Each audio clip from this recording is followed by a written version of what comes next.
They say all roads lead to home, and for many people, that's Austin. It's a special place of creativity, as you can see here by the Waller Creek light-based art show.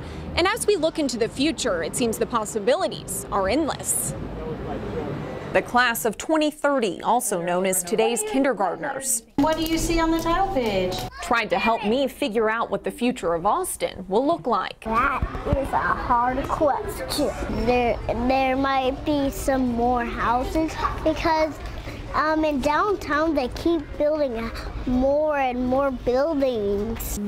I do not know. So maybe the kindergartners weren't a lot of help, but it's a big question for all of us. So I went to ask a few people who may know a thing or two. I'm the founder and CEO of Capital Factory. Joshua Baer says Silicon Valley used to be the place for technology breakthroughs, but now it could be Austin. The innovation coming over the next 10 or 20 years is in industries like energy and health and transportation that actually aren't the places where Silicon Valley has been the most successful so far. He also predicts the 4 largest cities in Texas will grow into each other over the next 20 to 30 years. Stephen DeWong with AECom, who works with infrastructure like the Hyperloop, agrees. The model that we've been currently developing and designing cities doesn't work anymore. With Hyperloop One's plans to have a system up and running somewhere in the world by 2021, DeWong predicts it will be in the U.S. about 5 years later, and the flat Texas land is prime for Hyperloop construction. We suspect that Texas will be absolutely one of the first ones.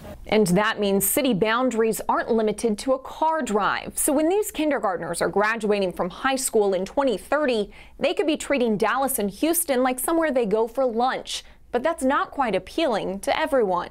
Most of us are a little worried about the future. Dad Kelly Chappell has a kindergarten student this year. My kids are 6th generation Austinites. He wants to preserve Austin's history of art and music. And that's what I'm afraid of in the future, is my kids missing out on why Austin was great in the first place. But Hugh Forrest, the chief programming officer for South by Southwest, says that could all be the same thing. I think there's a common thread there in terms of that creativity of whether they be engineers or artists. They're very, very creative people, and it's what makes Austin special. So our future here in Austin holds a lot of possibilities, and those kindergartners might be more help than we think. I want to be a farmer. I want to be a Navy soldier, firefighter, a teacher, police girl. Whether the traditional, I'm going to be a veterinarian at a zoo. I want to be a pilot of plane. or Austin unique, I want to be a mime. I want to be a lizard wrangler. An artist. the future of Austin is in good hands, even if right now there's still little